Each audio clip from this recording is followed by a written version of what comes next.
അതേമാരെ അപ്പോൾ നമ്മൾ ഇന്ന് വലിയൊരുന്നാളൊക്കെ ആയതുകൊണ്ട് ഖബർ സിയാറത്ത് ചെയ്യാനും വേണ്ടി മക്കളെ കൊണ്ട് പോവാണ്. അപ്പോൾ ഇവിടെ ജ്യേഷ്ഠനുണ്ട്, വല്യപ്പുണ്ട്, ഉപ്പുണ്ട്. അപ്പോൾ അവർക്കൊക്കെ ഒരു സലാം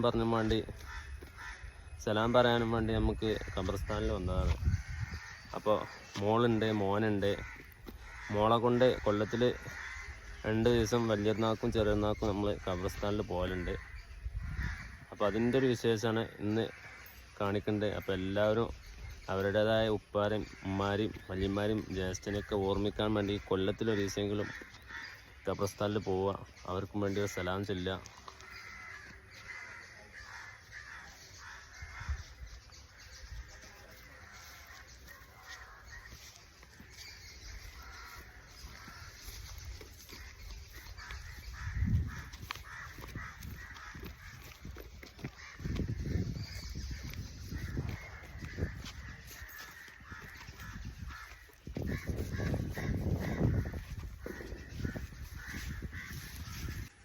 അപ്പോൾ ഈ കാണുന്ന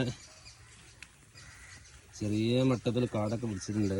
ദിവസം മഴയൊക്കെ ആയതല്ല, അപ്പോൾ കാടൊക്കെ കുറച്ച് പൊന്തിയിട്ടുണ്ട്. ഈ ഇങ്ങനെ ചെറിയൊരു ഇടവഴി കൂടെ ഇങ്ങനെ പോവാണ്.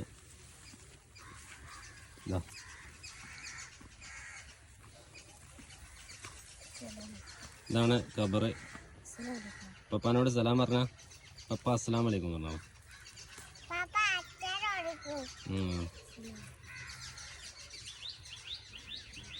ഇതാണ് ഖബറ്. അസ്സലാമു അലൈക്കും വറഹ്മത്തുള്ളാഹി.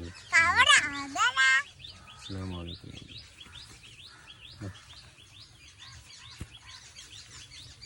ഈ കാണുന്ന ആ ഖബറ് ഏകദേശം 10-15 കൊല്ലമായി ഇപ്പോൾ മരണപ്പെട്ടിട്ട്.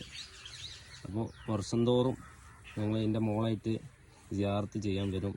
കൂട്ടത്തിൽ നമ്മൾ വെള്ളിയാഴ്ച രാവിലെയും വരും. അപ്പോൾ മോനും ഞാനും കൂടെ വരല്. അപ്പോൾ വർഷത്തിൽ ഒരു ദിവസമെങ്കിലും അല്ലെങ്കിൽ 2 ദിവസം പെരുന്നാൾ പ്രമാണിച്ച് ഉപ്പാൻ്റെ അടുത്തേക്ക് വരും, സലാം ചൊല്ലും.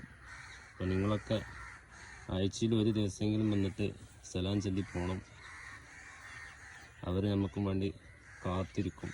അവരെ റൂഹ് നമുക്കും വേണ്ടി കാത്തിരിക്കും എന്നാണ് നമ്മൾ പഠിച്ചിട്ടുള്ളത്.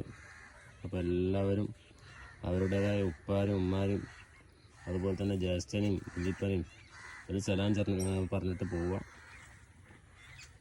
ആയിക്കോട്ടെ, ബൈ.